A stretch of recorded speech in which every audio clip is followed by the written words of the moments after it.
All right, welcome to Find Your Next Six-Figure Infill Deal for Friday, May 29th, 2026. This Friday, we have a really special cottage development.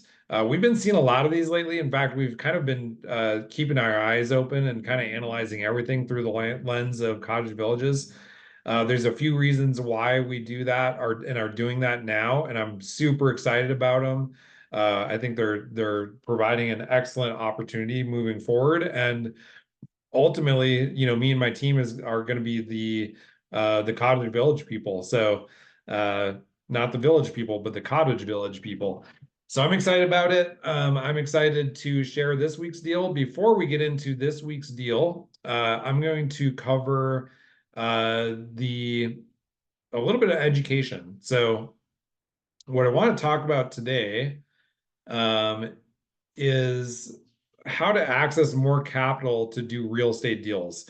So if you've been watching any of my materials, either watching them live or the replays, or been getting my emails on these development deals, a lot of them take more money than what people are used to seeing if they're using leverage to buy deals. So, for example, when you buy a flip, a lot of times you can come in with 20% down and um, the rest of the purchase and all of the construction funds are paid for by the lender. And so your out-of-pocket costs are a little bit less. A lot of times you can come in for less than six figures on those deals, and that's a quicker turnaround. Or if you're just buying a rental property, maybe you're putting 20 or 25% down, but then you don't really have any expenses after that. Um, so so these deals typically they're going to take a little bit more capital, but there's reasons behind that. But also what you get with a lot of these deals is yeah, they take more capital, but a lot of times you're also getting more units out of the deal. So when we're talking like this deal today, where it's 22 units, the amount of capital you have to bring in is way less than you'd have to bring in for 22 different flips or buying 22 rentals. And so you have some economies of scale here. So, but I do want to talk about, if you don't think you have access to capital, a lot of times you actually do. And so I want to talk about some of those strategies that people use to buy these bigger deals. So number one, probably the best, well, not the best. They're all equally nice, but one really good way is retirement accounts. So these are particularly great for development deals that take a few years. So most developments take, on the very short end, it's 1 to 2 years, but most of the time they're 3 to 5. Um, Most of our deals are usually around 3. Uh, but it's great for retirement accounts because that money's just sitting in an account somewhere anyway. You're paying, fees on that monthly that you don't actually even see, or monthly or yearly. But you can basically use your retirement accounts a lot of times to buy real estate. And so the way to do that is through self-directed retirement accounts. Obviously, you can close out your retirement accounts. We don't recommend that because you pay taxes on it. But if you can get your retirement accounts to be self-directed, so you can do self-directed IRAs and self-directed 401ks. So I'm not going to go a lot into detail there. If you have a retirement account and you don't know if it's self-directed or you want to convert it to self-directed, there's companies out there that can help you with that, and we can point you in the right direction to those people. We don't do it for you. We just know about them, and so we can direct you in the right direction. The second way is through HELOCs or second mortgages. So a lot of people do this. A lot of real estate investors do this. So if they have a HELOC on an investment property because they have a lot of equity or even their personal home, you can borrow money out of that HELOC to buy more investment properties or buy whatever. The main thing with this is just making sure that you don't overextend yourself. If you have that on a investment property, even your personal residence, you just need to make sure that your income, whether it's your rental income or your personal income, is going to be able to make that monthly payment on that drawn loan balance that you make. So, but that's a great way to access additional capital without having to sell a property. Another way that I personally love is with whole life insurance policies. And this isn't term life, it's whole life. And the reason why these work is because they have a cash value to them. And they're great because you can actually borrow money against that cash value. And there's a few benefits to this. Number one is you are paying yourself back that interest. So you're charged an interest rate on that loan, but you're paying yourself back. But it's also a low interest rate loan. So a lot of times maybe it's 5%. Well, if you can go make 15% on your money, on your own money, and you're paying yourself back at 5%, you're making that 10% buffer there, but you're also paying yourself back that 5% anyway. So, um, great way to kind of double dip. And then the other benefit too is a lot like even though you're borrowing against the actual cash value, the money is still growing inside that account as if it was still there. So super powerful, basically, way to invest, and you're also not paying taxes on that money that you withdraw from that. So it's a it's a huge deal that not everybody knows about, but if you're a serious real estate investor, it's definitely something that you want to get into ASAP. A lot of times you can even front load if you don't have one already. Ideally, you've had it for 20 years and you have the full actual cash value. But if you don't, a lot of times you can front load that with, like, if you have, let's say, 120,000 you want to put in a policy, maybe it costs you that 20,000 premium, but then you have 100,000 that you can pull from constantly. So that's always an option. All right, and then another fourth option that I've kind of known about, but I didn't know the exact details, are all-in-one loans. So if you have an investment property or even your own personal residence that you have equity in, so instead of doing a HELOC on it, you can get an all-in-one loan. So what this is essentially it's a mortgage that comes in, takes over your first mortgage, and then also provides the HELOC, but it's all one mortgage. So it's one mortgage. So let's say you have a house that's worth 500,000, your mortgage on it is or is paid down to, let's say, 250, and you want to get that up to 400,000. So you want a HELOC for another 150,000. Instead of doing a HELOC, you do an all-in-one and you get up to 400,000. And then they use what they call sweep accounts. So basically you just any kind of deposits you get from your paychecks applies towards that mortgage. It pays down your mortgage balance. You're paying less interest, and then you can spend out of that account just the same way. And every time you spend, your mortgage balance goes up. But the whole idea basically is you can access that additional capital whenever you need it. And then as you basically just as every time you get paid, you just go into that sweep account, resets every night at midnight, and then you're constantly reducing your principal balance as you're paying into that account versus making one payment a month and it's just the mortgage payment. You're basically paying more than the mortgage payment every single month, and it's drawing your interest down. So a lot of times number one, you can access more capital, but number two, you can actually pay down your own mortgage either on that investment property or your personal residence, in half the time on a 30-year mortgage, sometimes less. So that's a great option. Another option is personal or business loans. These are typically going to be a little bit smaller. I think the most that loans that typically for the normal person, even with great credit and income and everything, it's typically going to be a max of $100,000. Most of the time, it's 50. The reason why I bring this option up is a lot of times, let's say you have cash, but you're like, oh man, I'm kind of tapped out, but I need another 25,000 to do this deal. Well, maybe you just go to your bank and say, hey, I want to open a personal loan for 25,000, get the deal done. Again, don't overextend yourself, but if you need that little bit extra capital to make sure it works, you can make that work. All right, then the next option is private money, and this is great. This is how I got started in scaling up. I had friends that believed in me and invested in my deals, and it allowed me to scale. And so I think pretty much, most people are going to have people in their circle that are willing to invest in deals with them or invest in them to invest in deals. And maybe you just offer a set return. Maybe it's an 8% return to your friends or family that give you a private money loan to invest in it. Well, if you're making 15% on that money, you pay them back at 8%. That's a 7% return on somebody else's money.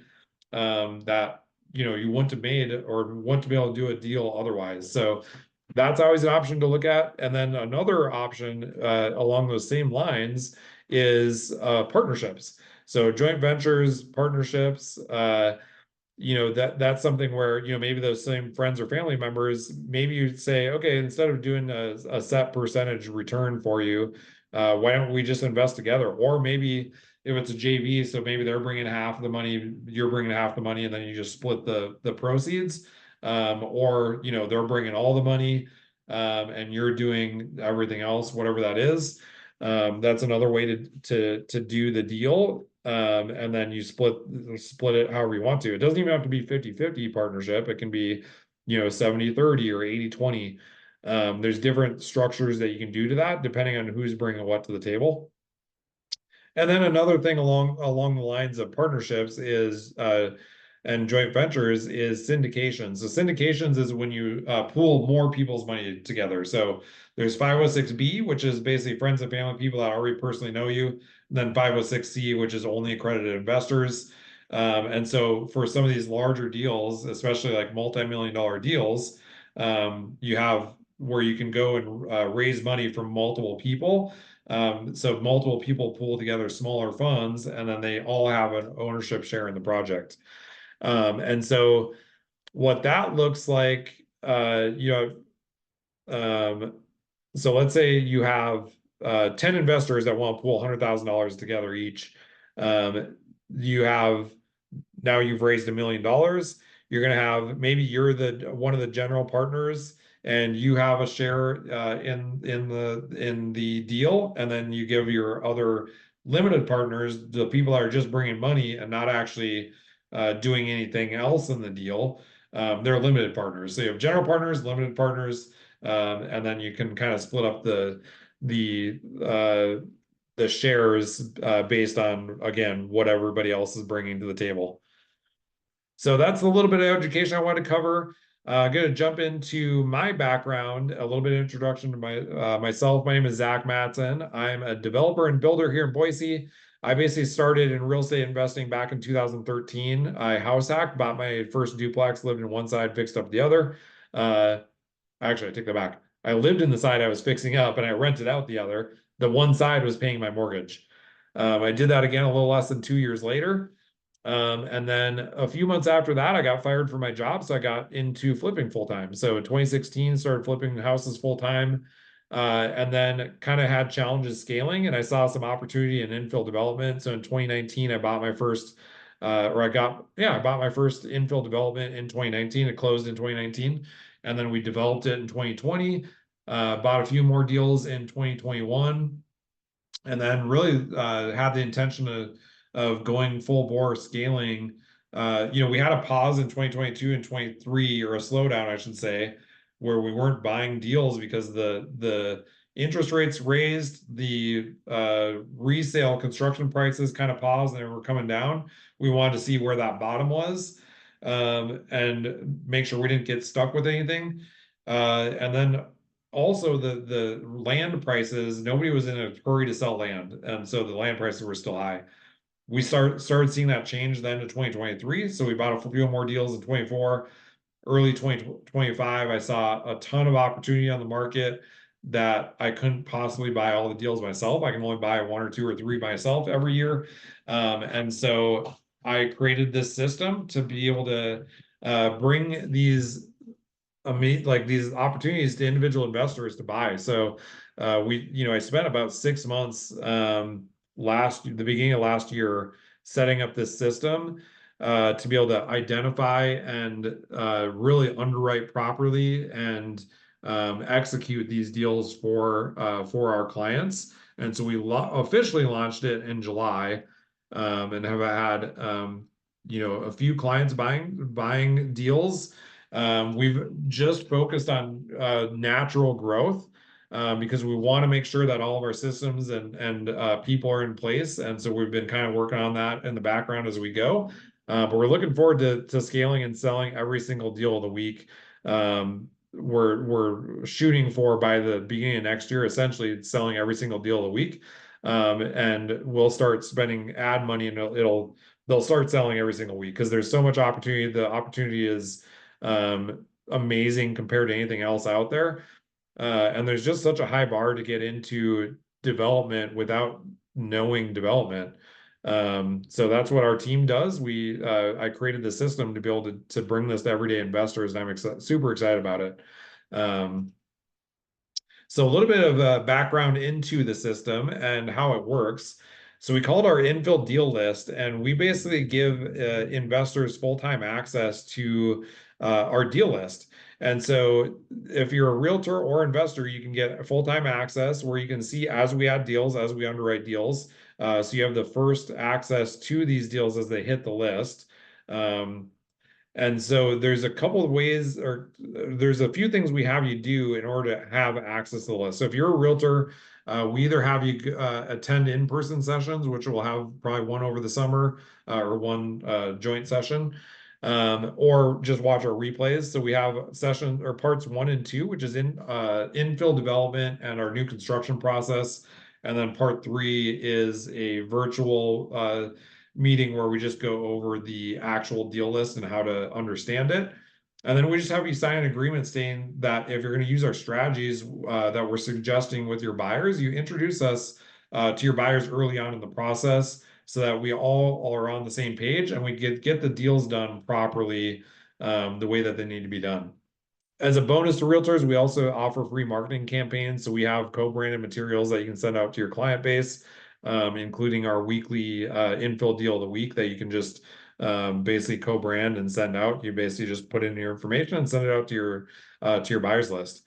We have a couple realtors that are really great at this, and they're constantly getting more and more buyers that are interested in these deals, and they're creating more deals for themselves down the road. And ultimately too, those investors are going to tell their investor friends, and they're going to ultimately be get multiple deals just off of one deal. And we cover that in our training too, on how that works. So if you're an investor, you can also get access to our list. And we just have you go through the same training. It's geared towards investors versus realtors. So parts 1, 2, and 3, it's all online. And then we also make sure that you have a signed buyer's representative agreement with a sponsoring realtor that's been through the training. So if you already are working with a realtor, you're already under contract with a realtor, you can bring them on. They just also have to go through the training. If you don't have a realtor you're working with already, we'll get you hooked up with one of our realtor partners that have been through the training. And then we just have you sign an agreement just saying that if you're going to use or that you'll use our services if you are implementing our strategies and buying these deals. So basically, if you go buy one of these deals and we're going through the entitlements and everything, we just expect that we're going to do all of it from start to finish. And that essentially helps us underwrite the deal from start to finish. But we also back that up with guarantees and everything too, which we'll get into. Okay, so then how it works. So I'm a general contractor, so that's primarily how I make my money. How our team makes our money is with our general contracting services. So that's on the horizontal and vertical. Well, before we get to that point, we also have to go through entitlements, and we also have to do a whole lot of due diligence. So we are fully vertically integrated. We can do all the entitlements as well. We have professionals that we work with that get all the technical stuff done. So all the engineers, architects, all that fun stuff. We work with all those guys, but there's a lot of coordination between those parties and the municipalities. And so we coordinate all that. We just charge you a management fee for the actual time spent managing those projects. It's not a ton, but it is time consuming. And depending on the project, it's more or less. But we just charge you an hourly fee based on the actual time spent doing that. That covers our costs on doing that with the time. And then the other thing that we do is we charge a consulting fee at purchase, or if it's an extended close, we charge it at the end of due diligence. And ultimately, that's covers my cost and my time of putting all this front-loaded effort into get underwriting these deals, going through the due diligence. We have a 200-point checklist on the due diligence. So it covers our team's time and effort and all the upfront cost that I put into this program. And so yeah, so we charge that at closing. Once you and we include all these fees and costs in all of our expenses. So all of our underwriting covers all of the expenses that we charge or all the fees that we charge. And our general contracting fee is, it's not the most expensive. It's also not the cheapest, but it's fair, particularly really fair for what we do. So sometimes I think we probably need to charge more money. Um, but anyway, yeah, so that's how we do business. And then once you get a deal under contract, we move forward with our six figures in 36 months or less offer. And how this works and why we set this up, is ultimately I understood, from an investor standpoint, investors aren't going to invest in deals that they don't understand. They don't want to lose money. They don't want to, uh, invest in a deal that they don't know the process, or they don't want to drag it on too long.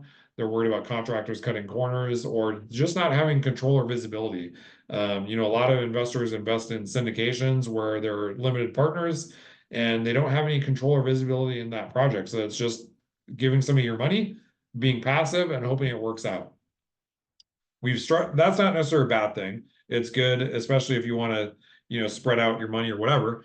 But a lot of people, particularly on apartment syndications with interest rates changing so quickly over the past couple of years, a lot of people got really stuck in those deals and either lost money or they're going to be in those deals a lot longer than they thought. So we basically just structured this so that you have full control and visibility in the project. You own the deal 100%. So you're not investing in somebody else's deal. We're just doing all the heavy lifting. You're essentially hiring us to do everything for you, but you're making the big decisions. Ultimately, we know that you're relying on us and it's a kind of a team effort. But ultimately you're in charge of making those big decisions after we bring them to you. So the core components of this, we offer expert deal underwriting. So we vet, analyze, and underwrite every single deal on our list. We offer and negotiation support. So we guide you and your realtor on how to structure and present offers to get them done. This isn't a typical home purchase. None of these are. So there's a little bit more to them. We cover that more in depth in the training as well, but we guide you on what needs to happen to get the deals accepted, and make everybody happy and make it work for us where we can do the proper due diligence as well. Number three is we do step-by-step due diligence. So again, that 200-point checklist, you actually get access to that as soon as you get your deal under contract. So we put all the information of the deal in that checklist. You follow along. It's on a shared drive file. You follow along in that process as we go through that due diligence process. Then if there's an existing house on the property, we can renovate that existing house if that's needed. I'd say about half the deals that have an existing house need some kind of renovation. And then we do the entitlements management and then the horizontal and vertical construction. So we're the general contractors for all of the utilities and site work that needs to be done at and below ground, and then also all the actual building of the houses, which is the fun part. And then some of the bonuses we give you. So we have our ultimate guide introduction to infill development. As soon as you get on our email list, you get that sent to you. But you also, if you don't have it yet, you'll get it when you get a deal, or we'll just give it to you. That's something that we give anybody that's interested. And then we also give you our due diligence checklist. So once you get a project under contract, we give you access to that due diligence checklist for that project. You can follow along. And then before the end of due diligence, we're going to provide you with our one-page underwriting worksheet for that deal. This is going to act as your final go or no go on that investment project, whether you're going to move forward with it or not. This is what we base our final guarantees on, is this one-page deal. So we're going to compare this one-pager with the final results and see how they compared. If it fell short of those expectations, that's when our profit guarantee kicks in, which I'll explain here in a bit. We also have our entitlement process checklist and projected timelines. So once we start entitlements after due diligence, we give you that checklist and those projected timelines. We're also going to give you once we start construction, we have that same checklist or similar checklist for the construction progress and inspections for the horizontal and the vertical. And then on the vertical, we're also going to give you a third-party new home inspection report. We do that inspection at 4 different phases at the vertical. And so you essentially, when you get that home completed, whether you're going to resell it or you're keeping it as rental or investment, you know that you're getting a perfect home. And we're backing it up, number one, with that inspection report, so you can see everything that happened or anything that was wrong. But number two is we also have to warranty that. Then bonus number 7, we have our monthly progress call. So that's the last Friday of every month, directly after this call. So it's a different link, but we send that out in our weekly emails, so you can register for that call or watch it on YouTube. And then the last 2 things are our guarantees. So number 1 is we have our entitlements guarantee. So like on today's deal where we have it shown as a 22 unit cottage village, if we get to the end of due diligence and we say, okay, we can for sure do 22 units on this, if we get through entitlements and all of a sudden we only get approved for 21 units, we actually back up our entitlements. So we whatever our fee was for our consulting fee, if we don't hit the unit count at full entitlements that we underwrote, we actually apply that fee towards the horizontal costs. Or if if for some reason that deal you're selling that deal and moving on to the next one, we're going to apply it towards, or we're going to waive our next fee on the next deal. And then on top of that, we have our profit guarantee. So the profit guarantee, what that is we guarantee that on that final underwriting page, whatever profit guarantee number that we have. So let's say it's on this deal, let's say it's 500,000. And that's the final number. We're going to back that up with our 100% profit guarantee. So if you don't meet at least 100% of the profit that we projected on that underwriting sheet, we're going to refund you up until you do. And that's up to a certain amount. So uh, it's not fully no risk, but we do guarantee it so that you at least make that amount. So that's up to 50,000 per deal, up to 2 lots that we split, or up to 20,000 per home, up to 10 total homes. So it's a maximum of 200,000 kickback if we don't hit that profit target. But that's just giving you additional buffer for risk. Whether either we didn't do our job great and we didn't underwrite it properly, which we're really conservative, so that's usually never the problem. It's usually maybe something happens in the during the process where things get delayed or something happens in the market. But we're really conservative going in, so the idea is we have skin in the game along with you, and we're not taking our profits until you at least hit your profit. And ultimately, our goal is to underpromise and overdeliver. So, we're usually pretty conservative on this stuff. Normally, it turns out way better than what we project, because we're also not projecting in any market increases in that time. So usually, time is on your side in development. In some markets, it's not. Like if you would have bought in 2021 and developed through 2022 and 2023, that wasn't great. We went through that situation ourselves, and it wasn't as good as it turned as we thought it would be. But we also sold when the market was down 13%. We only sold for 5% below what we actually underwrote. So it ended up turning out okay, much better than what it could have been because we were super conservative going in. But yeah, that's the deals of our system. Again, your role in this is you own the property. You're hiring us to do everything. You're making all the big decisions. We're doing all the heavy lifting. You're kind of relying on our development experience and then just implementing our strategy. And we design the project around your personal goals with that property. So whether it's to hold as long-term rentals or to build and sell and get that profit and maybe roll it into something else. Whatever your goals are, we're designing that project around your personal goals.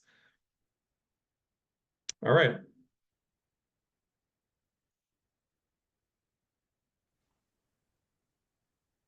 All right, cool. So we're going to jump into the deal of the week details here, and then we'll get into some of the other deals.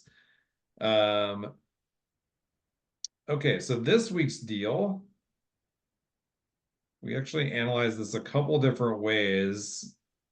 The first was, let me see if I can find it again here.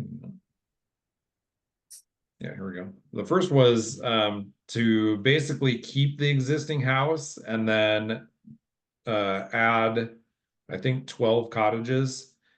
And so that one looked okay. But then, I kind of reanalyzed it to essentially tear down the house and then build more cottages.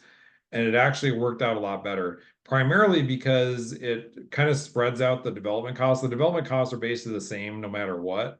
So the cost of putting in the infrastructure is basically the same. So if you can spread that out over more units, it brings your per unit cost down. And so it allows it to be a more profitable deal, even though you kind of lose the value of the house. But if you get enough units on there, it makes up for it. So turned it into from like $175,000 profit into over $500,000. And then we have about a 580,000 total investment. This could be possibly a little bit less, but we wanted to be pretty conservative here. So this is factoring in putting 25% down on that original property. And I'll talk a little bit about the values and everything here in a minute too, but then paying entitlements out of pocket, and then basically paying also like kind of a deposit or a like additional capital on what the land value is over what the house on its own parcel piece of land instead of the larger acreage would be worth, plus carrying costs minus rental income. And then we also on this one did the first phase of houses interest costs out of pocket. So usually what we do on those is I should share my screen too. So normally what we do on these is we factor in the interest and construction costs being rolled into the construction loan. But because of kind of the way this is set up, where there's an existing house and you get some loan to value and loan to cost issues, so we just were pretty conservative on the loan to value and loan to cost so that we know a lender would lend on this. So basically takes more out of pocket, even though the margins look really good. It's just the lenders have to feel comfortable. So especially with it being in two phases, ultimately, even if you did it in one phase, you'd basically have to buy the land outright. So it's less money than buying the land outright still. But yeah, so basically you almost double your money in about 3 years, even in three phases. So with cottage villages, what's kind of unique is that they're codified in the planning and zoning since they redid the planning and zoning. So the approvals only take typically, so it's an administrative approval.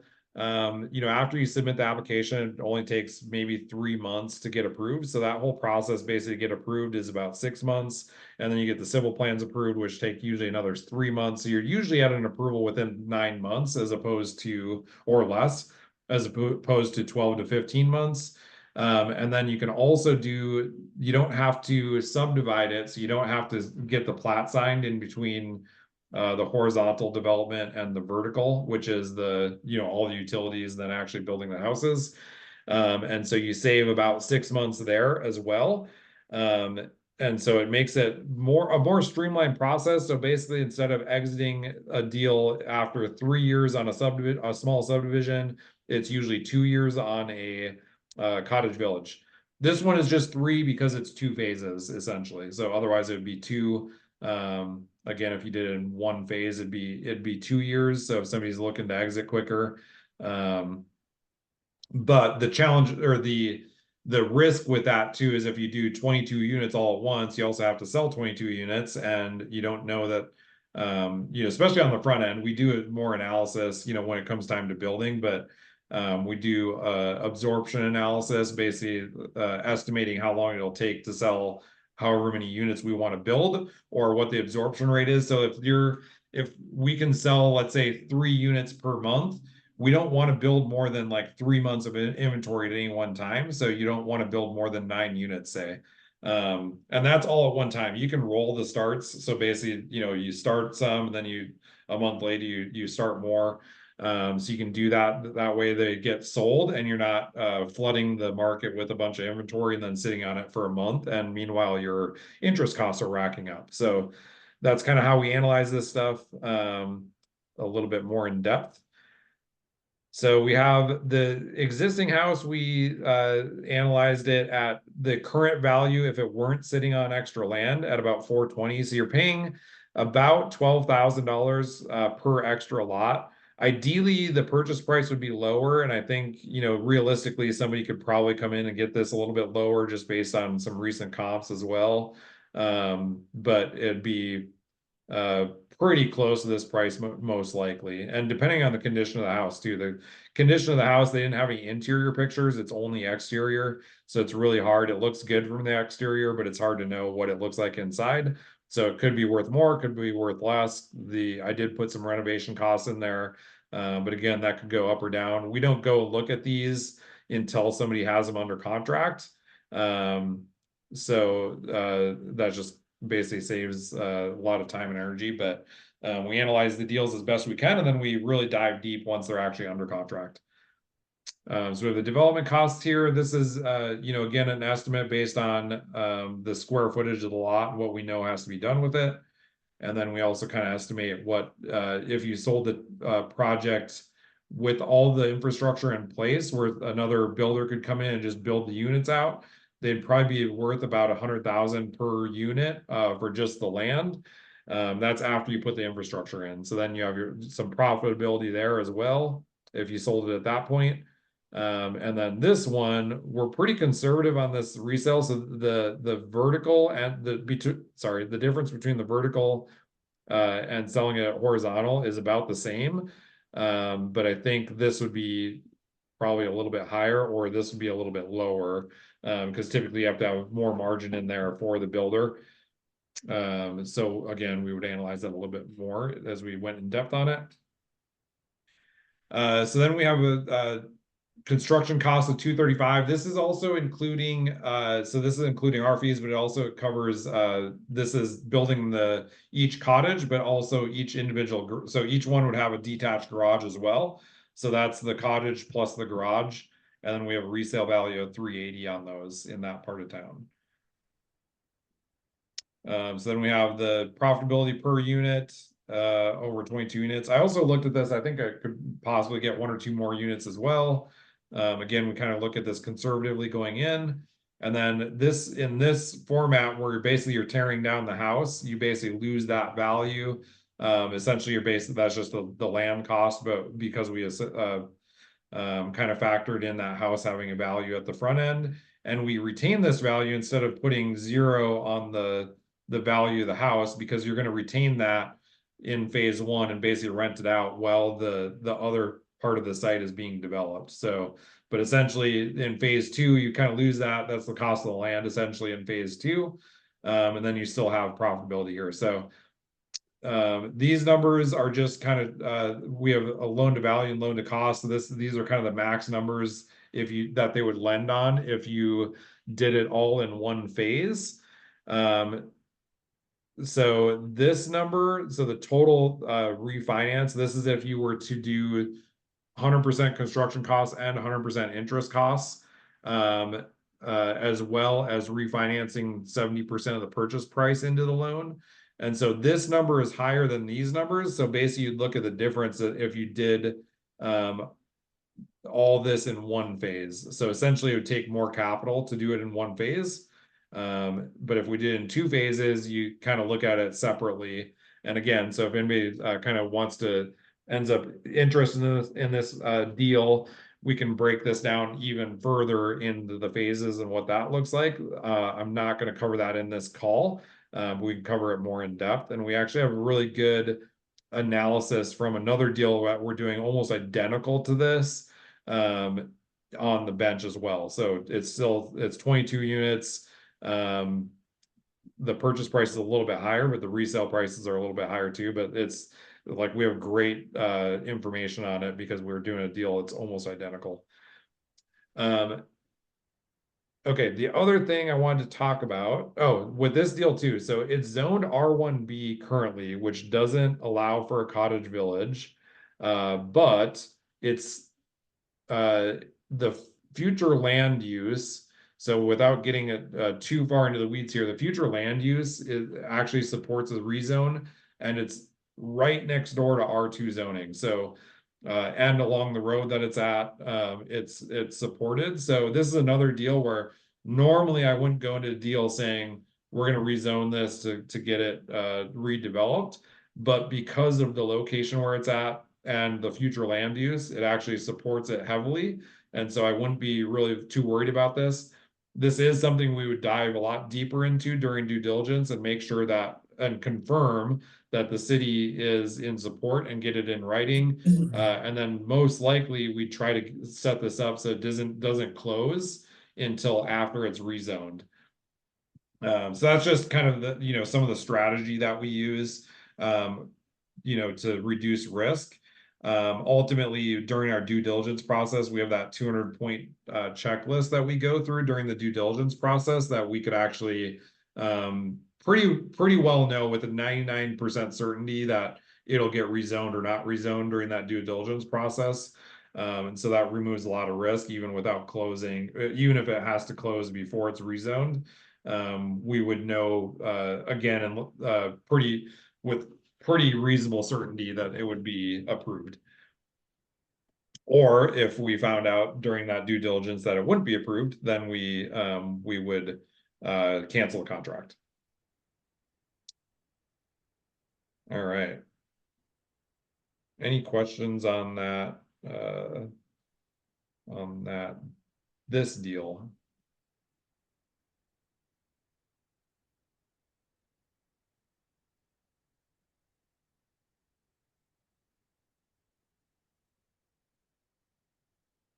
Okay.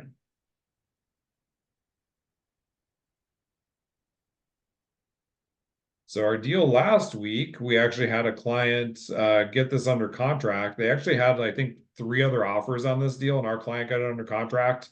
And I was told that was partly because one of our lender partners kind of solidified the deal more than a lot of the other lenders. So the listing agent talked to all the lenders, and our lending partner that we kind of refer our clients to, one of them really solidified this with confidence and being able to get the deal done.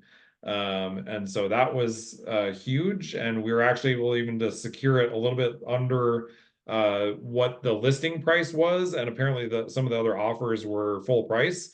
So they have it under contract 385. The list price was 3999. So we got it under contract at a little bit better deal. And so we'll kind of follow along with this as we go through due diligence. We have the next month basically going through due diligence on it. But it's kind of a unique deal in Garden City where I think we're going to end up there's 2 different avenues that we're going to analyze further. One is keeping this existing house and fixing it up, and then splitting off 4 townhome lots and building 4 townhomes.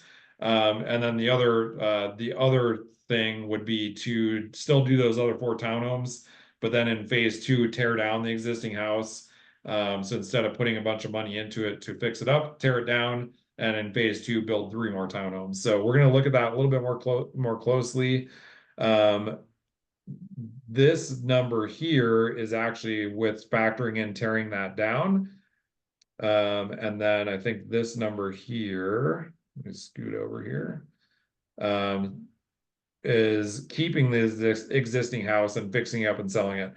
Profitability wise, it's about the same. It takes a little bit less cash, we think, to fix it up and sell the existing house. The only thing I would say on between the two, and again, we're going to analyze this more closely, but there's probably more upside because we go in really conservatively on everything. I think there's more upside if we did it in 2 different phases and did all new. But it does take a little bit more risk and more time too. So we might just, basically exit kind of at the end of phase 1 and sell the existing house fixed up. Okay, other deals that are on the market. There is one that came to the. It's actually not even on the market. It's off market, but it's online. It's just not on the MLS. So it's a for sale by owner. It's at 5519 West Grover Street. So it's on a quarter of an acre. It's a 3-bedroom, 1-bath house, 1,273 square feet. The house itself is in livable condition. It's not, I wouldn't say it's like to get top dollar on the resale, which would probably be more closer to 500,000. I think, let me make sure that that's the number I had. Yeah, a little over 500. It would need some a remodel, more cosmetic, just to get it kind of up to like kind of an impeccable remodel. But it's in good livable condition. There's actually been some modern upgrades. It's just not extensive throughout the house. There's some older stuff, older carpet, some older kitchen cabinets, I think. So, and not an open layout like you'd like to see. So you could either, you could either basically fix up the existing house, make a little bit of profit on it as well, or, well, I guess not necessarily profit, but not lose a bunch of money on it. And then your resale on building a house and selling it in this area, you actually make about 90,000 on the new construction house. And that's factoring in putting in all the infrastructure. There's not a ton of infrastructure, it's just extending sidewalks and one part of the road. So not a ton of cost, but basically a cost to it. And then so you have about a $90,000 profit on the existing house, or sorry, on the new house. You have a little bit of a loss on the existing house, but that's mostly due to the sales costs on the tail end. And then again, if a year from now, or year and a half from now, or 2 years from now, when it's fixed up and sold once and it's split, this number could be higher, and then this number could be a profit. So you could end up turning this into a 6-figure deal.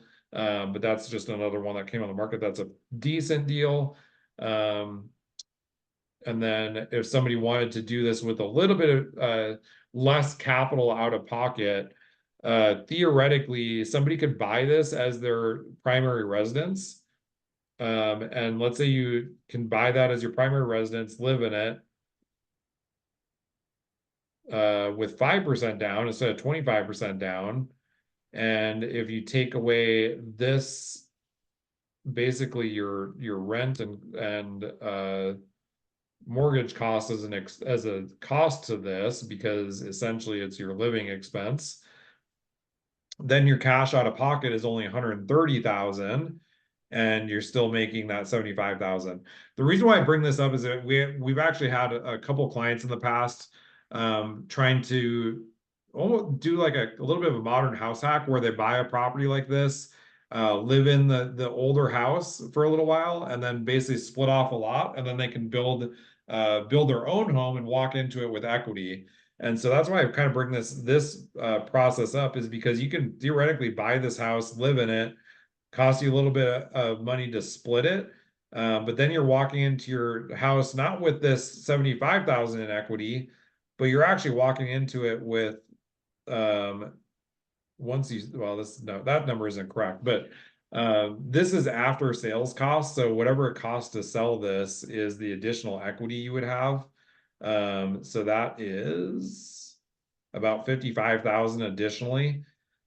So you're walking in with over 130,000 in equity, basically on a new build that you can design to however you want to live in it. So so if anybody's listening to this, or our clients that are still interested in doing deals like this is a pretty decent property for that. And you can do it for a little bit less out of pocket, and then walk in either and sell that new house and pocket that, or walk into your your long-term home with additional equity and less maintenance.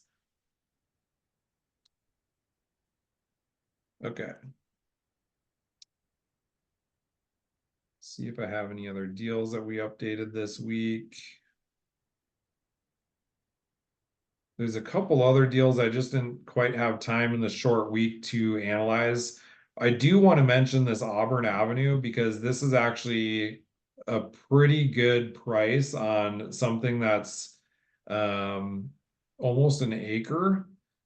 It's A1 zoning, but this is another one that it's the future land use is compact, which essentially relates to R2 zoning.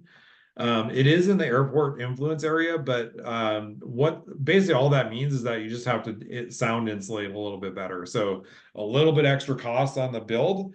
But this is going to auction next or in 2 weeks. So June 13th.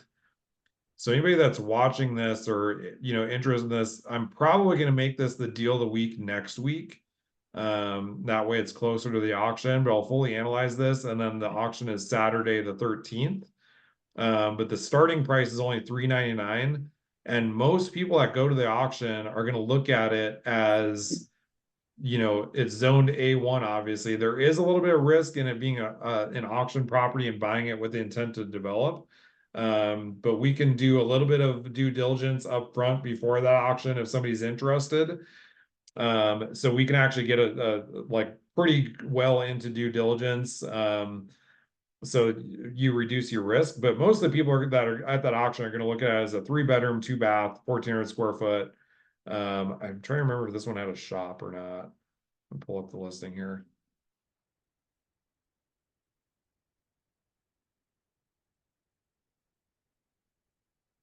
Oh yeah, it's pretty good condition too. It's definitely a livable condition. Trying to see.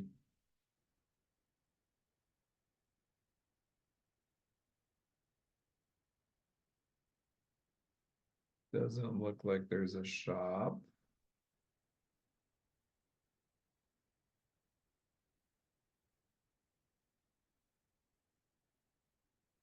Oh yeah, it is 1,800 square foot shop or slash office. So it does have a shop as well. So basically somebody's going to be looking at this, for a piece that sits on a little bit larger parcel, um, uh, house with a shop. So it's more than likely going to sell for more than $399. But most people aren't going to look at it with development potential. So I think it's going to look pretty good. But we'll analyze that probably this week and likely have it as a deal of the week next week. Just looking at the price and what we can do with it that I've seen already. More than likely it's going to look pretty good. But we'll kind of keep you posted on that. And again, if you have full-time access to our list, you can see when we make these updates. And when you look at this column of the date that it was added or updated, you can see the actual date that we updated the numbers. So yeah, that's that. And then I think that's everything that I want to talk about today. There's these other deals, this column, like if there's dates on here that they were deals of the week, if they're not in red, those deals are still available or still on the market. So you can potentially still get those under contract. I did just update this last night, so anything that's white is as of last night was still on the market. So if you want to review any of those previous deals, you can always go back to those dates. This date also correlates with the date that I posted the YouTube video online. So, and I think that's about it for these deals. The new deals, there's obviously other deals on the list, but you can go back through and watch the previous recordings on those. I'm going to stop my share here and stop the recording.